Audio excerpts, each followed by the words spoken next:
This is Killer Innovations, a show about ideas, creativity, and how you can innovate. Welcome to the Innovator's Garage, where you learn to create your next game-changing killer innovation. Welcome to Killer Innovations. I'm your host, Phil McKinney. We are back here in the studio. We've been wrapping up an East Coast trip, taking a look and meeting with innovators in non-obvious industries and in non-obvious places. So we will have some of those shows upcoming. We may actually try to release some segments early, but we've been focusing here this time of year on the East Coast. So we've been everything from Iowa to Kansas to Illinois, Indiana, and have just met some amazing innovators who are doing just some absolutely amazing things. And again, if you're a longtime listener to the show, you know that I get on my high horse on the fact that not all innovation has to happen in Silicon Valley. Even though I've spent a good chunk of my career there, there's great innovations occurring all over the country and all over the world. And part of this new effort that we're working on here at the show is to highlight those innovators and kind of show what they're up to. And everybody kind of thinks of innovation as just being high tech. There's always some kind of tech correlation to it, but that is not the case. And that's actually part of a little bit of the topic for today is how do you think about innovation in a much broader context, and not just in the innovation as we normally think about it as game-changing breakthroughs, but to look at it with a little bit of a kind of a different set of glasses.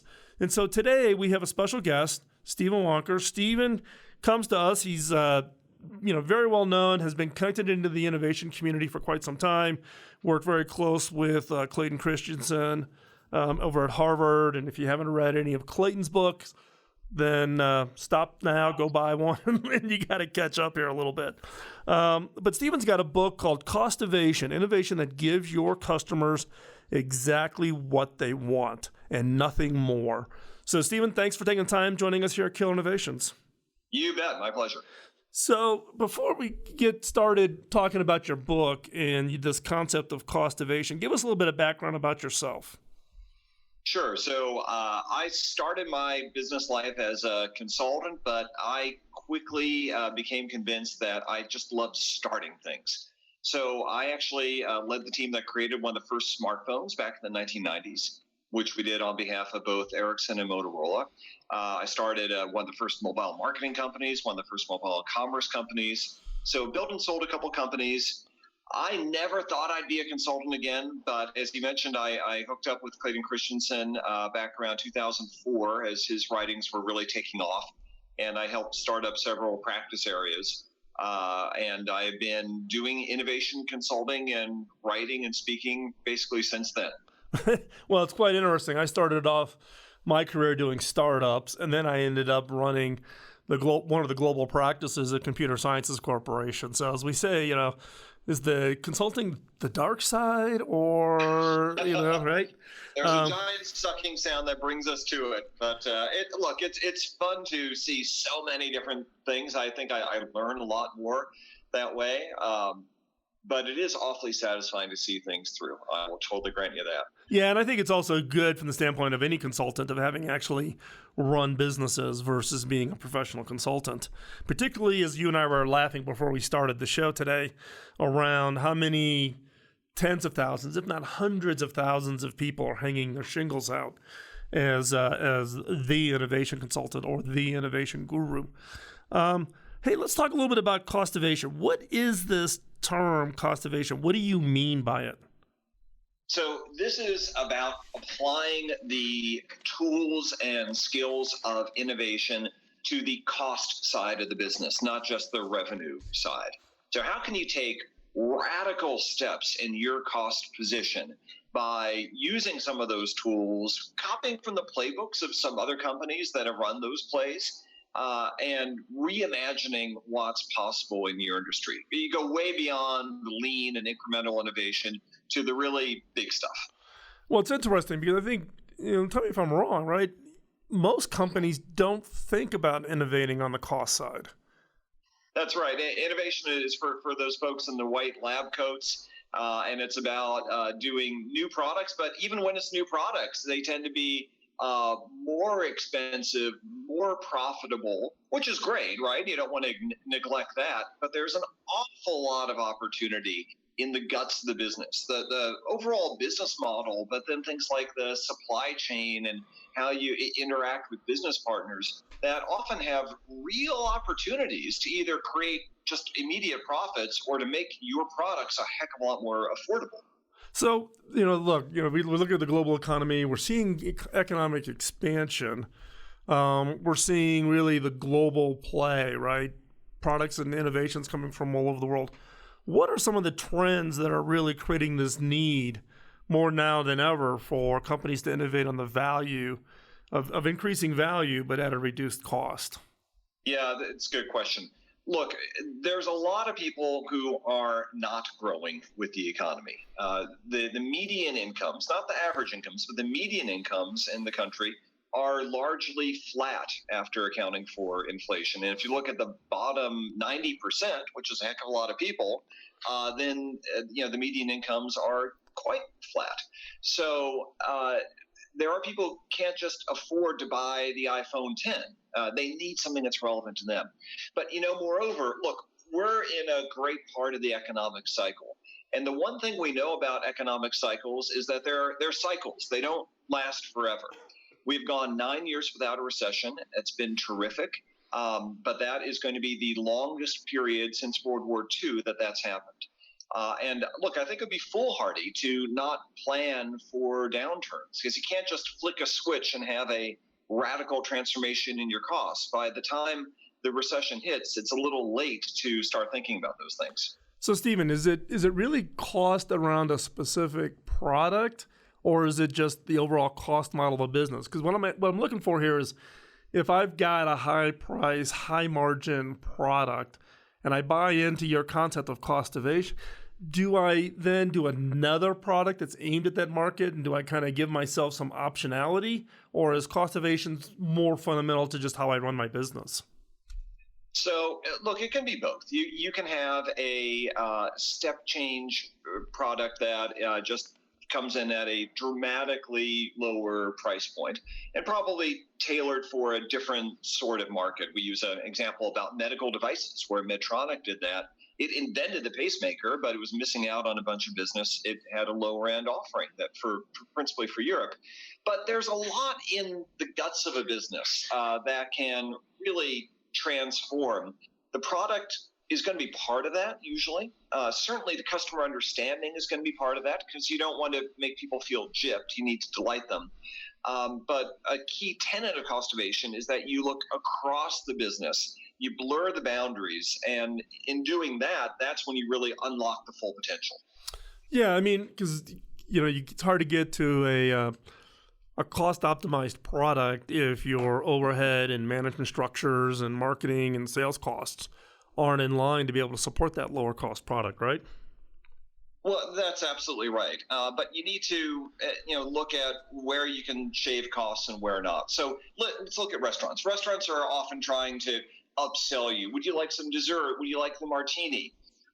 And that is one model of restaurant. But when Benihana came around, people think of them as, oh, that's great, entertaining, the teppanyaki Japanese restaurant. But it is also a really low-cost restaurant to run because you've got three options on the menu. You have chicken, you have beef, and you have some kind of seafood. And there's very little spoilage because you only have three options. Moreover, the kitchen isn't at the back of the house, it's at the front of the house. So almost all the restaurant is actually revenue producing and not some cost sink in the back of the house. So, the product, it's still chicken, right? But the way that they do that unlocked a whole lot of profit potential. But in this case, but the way you've described the whole concept of Costovation to me, though, it's fundamentally different than just the straightforward process of just cutting costs. It's almost got to be almost philosophical to the management team about how they think about their business. That's right. You need to have a clear focus and then have a relentless pursuit of that focus. Now, if it's just about cutting costs, you're going to be like Ryanair, the European airline that tried to charge people to use the bathroom. There's a limited shelf life to that strategy. You've got to really delight people. We use the example of Planet Fitness, which, yeah, it is a low-cost gym, but it leads the industry in customer satisfaction because it's laser-focused on the casual exerciser that doesn't need a lot of the frills that bake in costs into the traditional gym model. Well, and I guess that ties into a little bit of your title, right? Driving to a Costovation strategy, but that delivers the product exactly for that market segment, exactly what it is they want. So we're going to take another quick commercial break. When we come back, we'll pick up our conversation with Stephen Wunker, talking about his book, Costovation, and the whole strategy of looking at cost models to create products and services to serve a marketplace that you may not be serving yet today. So stay right there. We'll be right back after this quick commercial break.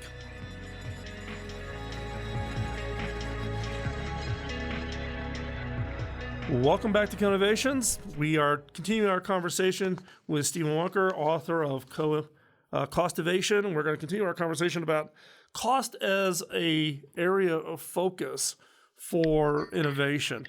Now, Stephen, when I think of looking at cost models and supply chain and strategies, et cetera, I think of it as really as just, almost, not to sound negative, but it's kind of a strategy to go down market. But can you use this strategy to disrupt an industry, to really change how the whole industry operates? You totally can. And, in the process, you can actually get some people to trade up as well because you're just cost advantage. So, recently we've been seeing a lot of advertising by a company called Quip that makes electric toothbrushes.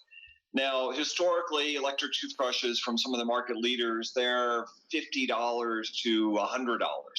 And Quip is out there saying $25.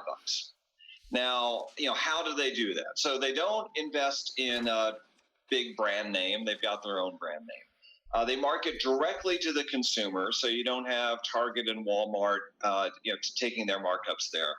But moreover, they get you to sign on for a continuing stream of toothbrush head replacements, sort of like Dollar Shave Club does with razor blade replacements, just at a much higher price point. And so by doing that, they're locking in that revenue, and they're actually making some very nice margins on that. So the people are trading up from their basic Oral-B toothbrush, or even the ones that vibrate a little bit, but they're not going to the far end of the market. They are making the electric toothbrush, a reasonably sophisticated but not full of bells and whistles electric toothbrush, accessible to people. So you see that in industry after industry. It doesn't have to be the cheapest product in the block, but it should be affordable for the performance tier that's going after. But at the same time, though, you could. Well, let me ask you a question.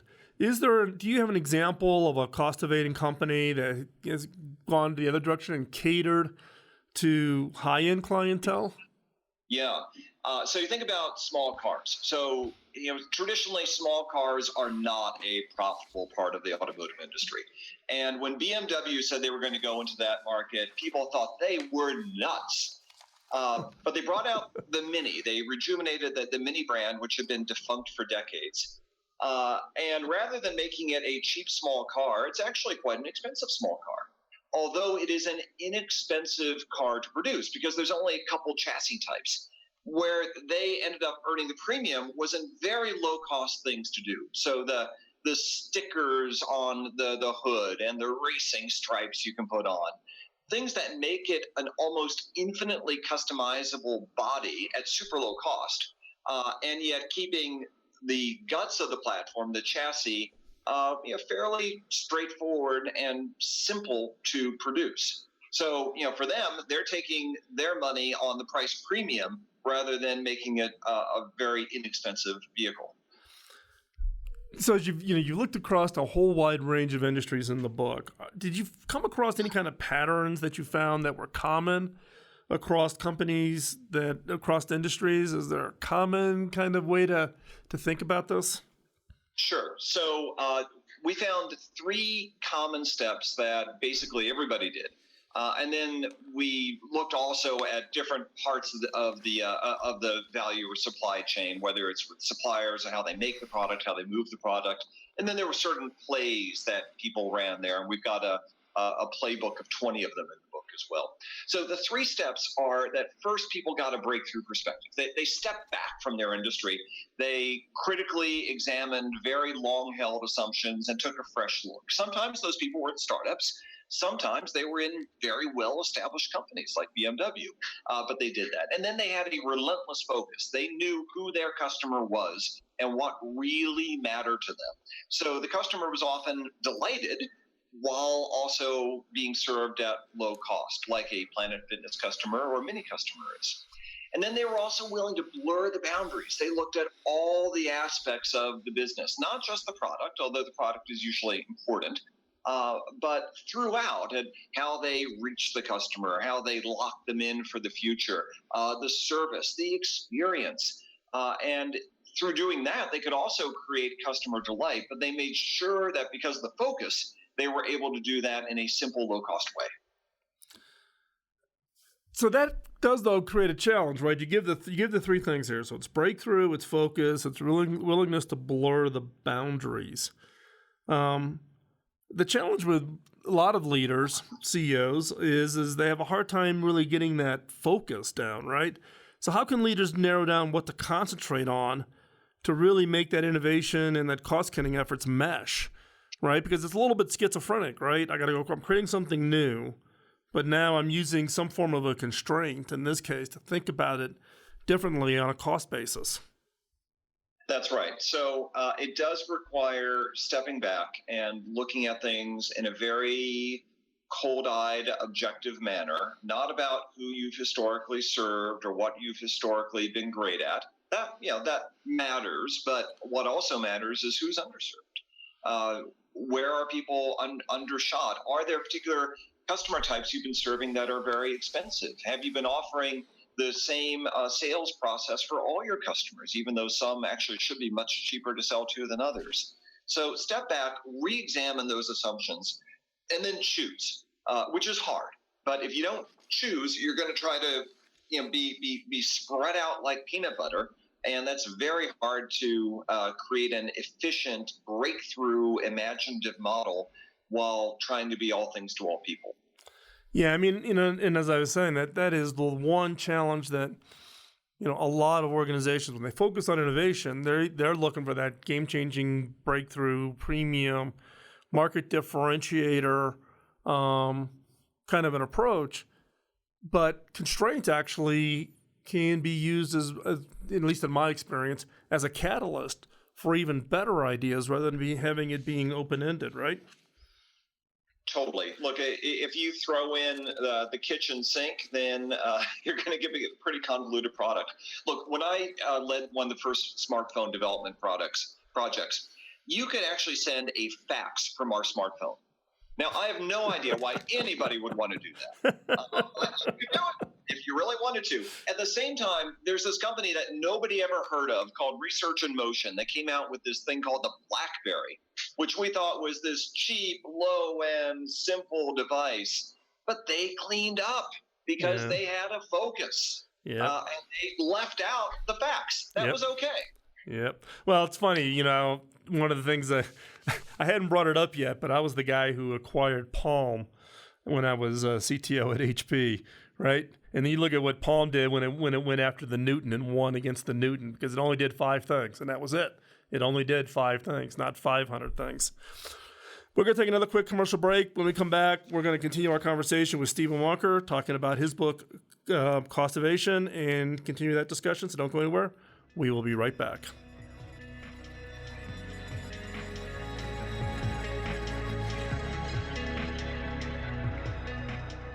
Welcome back to Innovations. I'm your host. We are continuing our conversation with Stephen Wunker, talking about his book, Costovation, and how to use cost as a different way to think about the innovation and target and potentially address more specifically the needs of your target customers. So, Stephen, in your book, you have 20 Costovation strategies that you list out. Do you have one that's kind of maybe a favorite of yours? So, look, any of them can be powerful in the right circumstances, but I love how some of them are sort of counterintuitive, but really have been super impactful. So, look at postponement, which is basically saving customization for later. So, in the potato chip business, there's all sorts of potato chips in those grocery shelves, right? I don't know how many stock keeping units, 50 at least, maybe 100. So one of the favorite potato chip brands in the UK is called Salt and Shake. And these are unflavored potato chips that come in, basically just plain potato chips. And they have separate sachets of salt or flavor that you can mix in yourself to create the flavor that you particularly like. So, the wonderful thing is it involves the consumer in the experience. It gets them the product that they like exactly. And you know what? It's a heck of a lot cheaper because you're only basically selling one kind of potato chip. And then there are partnerships, too, which can be counterintuitive but very effective. So Whirlpool, they make big washer and dryers that are actually pretty light.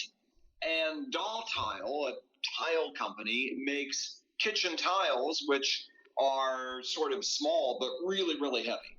So Whirlpool trucks used to go out filled but very light, and Doll Tile trucks went out almost empty but super heavy.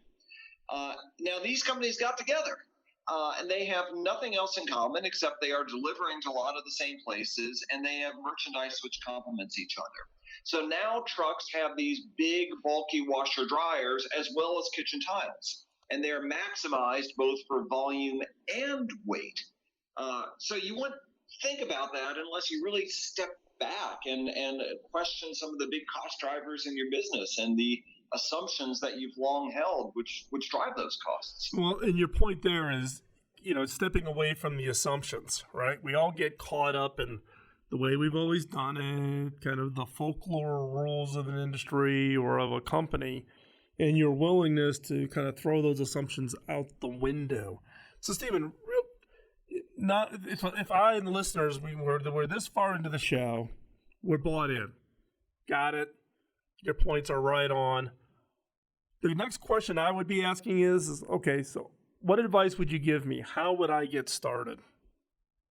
So, the last chapter of our book is called A Checklist for Getting Started. Subtitle was Monday Morning, What Do You Do? And, as you said at the start, we've both been on that side of the table where, we're running a company, we got to do this. So, we try to be applied. So, look, first step is learn from the past. If you've tried innovating in the past, what's gone right, what's gone wrong, what never got off the ground? Are there any organizational issues, sales channel issues, strategic issues that either turbocharge or derail what you're doing? So, you know what you're getting into. Then you step back and really define, okay, so what are the boundaries of what's in scope here? Is it okay to rethink the product? Is it okay to alienate a sales channel or to, create a separate sales channel? As you said before, constraints are really useful. They focus the mind. So establish those constraints. Then you can really start on that process. Let's have a customer in mind. Let's really understand what they're trying to get done in their lives, not what they're buying today, not what they say is important in terms of a list of features, but really what affects them deeply and motivates both demand as well as non-consumption. Once you have that, then you can start unbundling your assumptions about the business, questioning those long-held beliefs, creating a focus, and blurring the boundaries across these different parts of what you do. So, everything that you just said could be applied to almost any innovation process, not just Costovation. Well, that's the thing. What we're trying to do is apply the innovation toolkit to costs, to the business model and the cost drivers. Look, the irony of the innovation world is that there are very few new ideas. Shush. You're giving away the secrets. So, look, I think this is a new application of innovation tools, but the tools in themselves aren't all that new. They are things that I've been using for decades. You know them well. It's the application in a way that's disciplined and process driven, in a way where you can like crib from other people's playbooks. That makes it accessible for people who aren't in the white lab coats. Well, and that's it. Everybody thinks, you and I were talking about before we started the show today, about how many consultants are hanging out their shingle claiming to be the innovation expert. In reality, it's not a black art, right? The skill's well known. You can practice it. You can become proficient at it.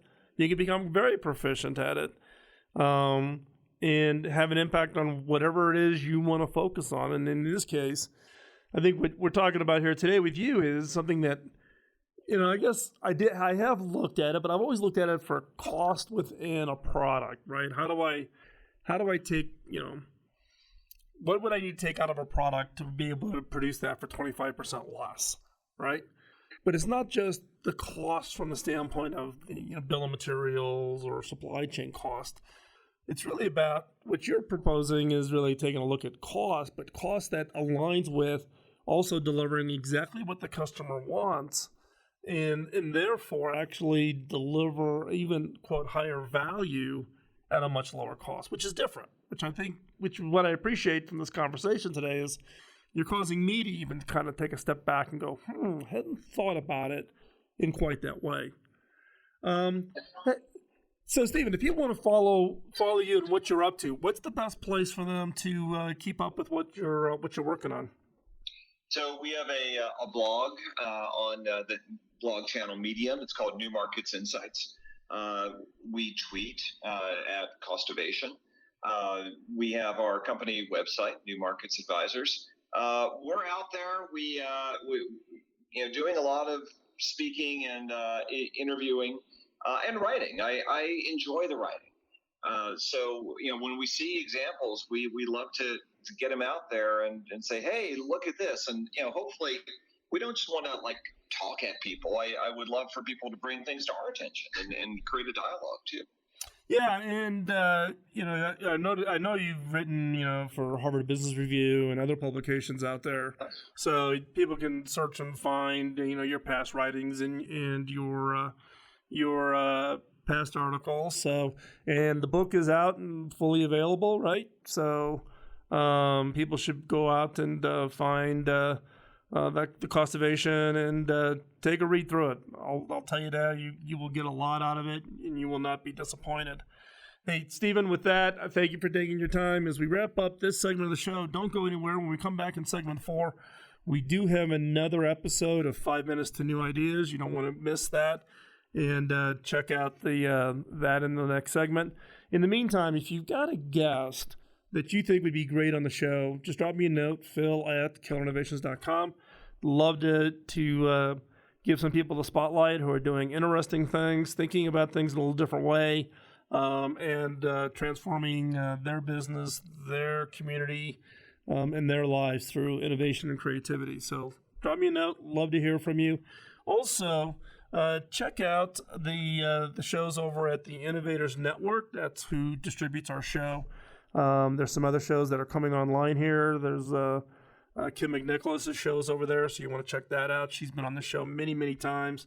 She's an Emmy award-winning Forbes reporter who lives in Silicon Valley and produces the Kim on Innovation, and you can check out what Kim's up to. And with that, we're going to take this quick commercial break, and when we come back, we will have a new episode of 5 Minutes to New Ideas. You're listening to Killer Innovations on the BizTalk Radio Network.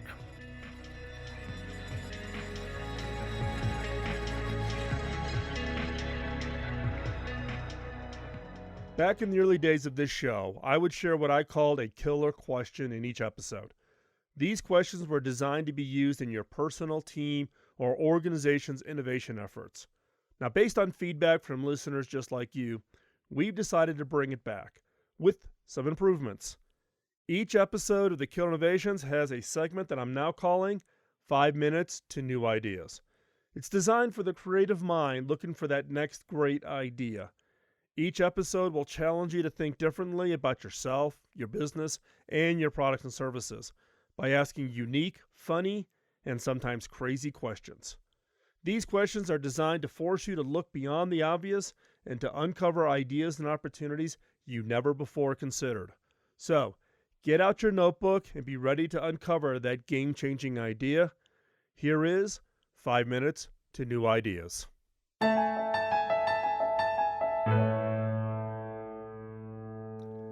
One thing is to know what your customers want to do. Another is to understand how they intend to get there.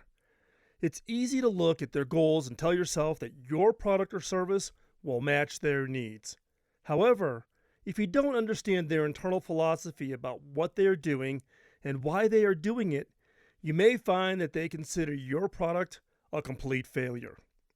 Competing companies can have the same goals, but radically different strategies about how to achieve them. One of the clearest examples of this is decade-long tussle between Airbus and Boeing. Both companies brought new long-range aircraft to market at more or less the same time. However, their respective offerings, the A380 and the 787 Dreamliner, reflect radically different ideas of how the airlines will meet the needs and desires of their passengers. Both customers understood the bottom line in their industry is getting CASM, cost per available seat mile, as low as possible. Both claim that their aircrafts are highly fuel efficient. Each also uses radically different new technologies. The 787 is made of lightweight and high durability composites and advanced aluminum alloys. The A380 boasts new integrated avionics systems in the cockpit, designed with fewer parts to push maintenance costs down, and its cockpit is designed to be simpler for a pilot to switch between one Airbus model and another, thus giving airlines more flexibility with their crews. The onboard servers are robust enough to ensure that pilots can safely go paperless. Crews can now ditch their bulky manuals and instead rely on the onboard computers to supply all the charts, logs, maintenance records, and performance calculations they need during a flight. However, the A380 and the 787 reflect completely different philosophies about how passengers will get from one destination to the other. The A380 is a hub-to-hub aircraft. Its size limits the airports it can service. You'll see it at places like London Heathrow, LAX, or Singapore's Chang Airport. You won't see it in Cleveland or Oslo or Fort Lauderdale. Airlines placing orders for A380 are betting on two things. First, they assume that there will be a meaningful number of passengers who are simply looking to fly from hub to hub.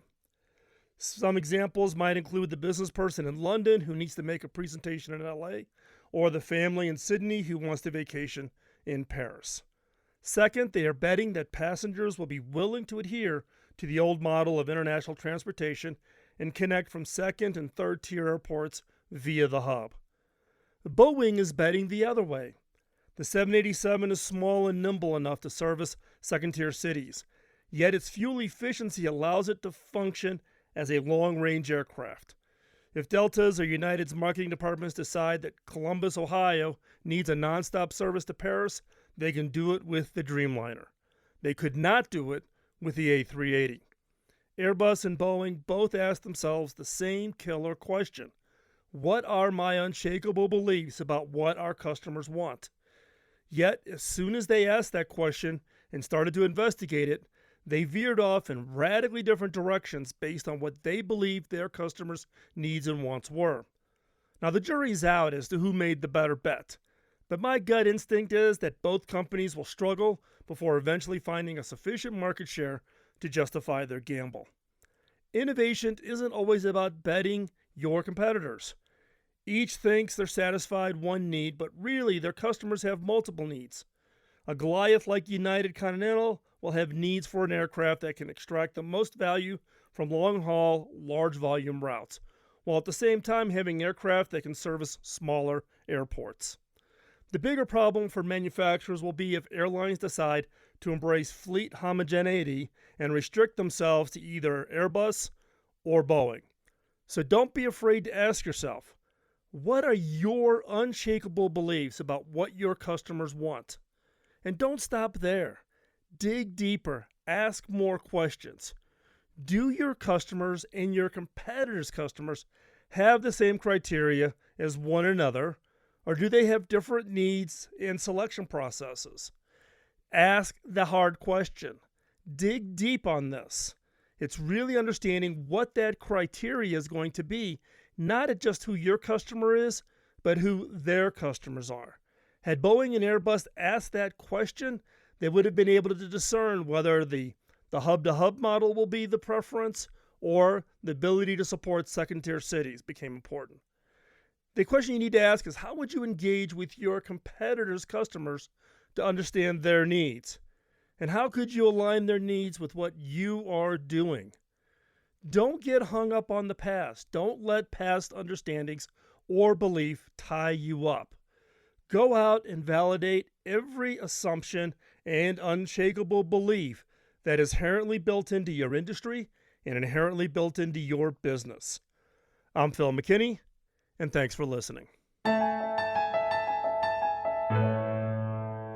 Thanks for taking the time out of your busy schedule to join in. If you have any comments or suggestions, drop me a note over at phil@killerinnovations.com. Now, the reason I've been doing this show since 2005 is to pay back my early mentor by paying it forward. My first mentor, Bob Davis, invested an immense amount of time in training and coaching me, which had a major impact on my career. When I went back and asked him how I could pay him back, he just laughed and said I couldn't. I had to pay it forward. If I could ask for a favor, could you help me pay it forward? How? 1, give us a rating wherever you get your podcasts, as that helps spread the word. And 2, by telling others about the show. This episode of Killer Innovations was produced by the Innovators Network. You can find the show notes and the entire show catalog over at killerinnovations.com. I'll talk to you next week. In the meantime, go out and change the world with your killer innovation. Bye-bye.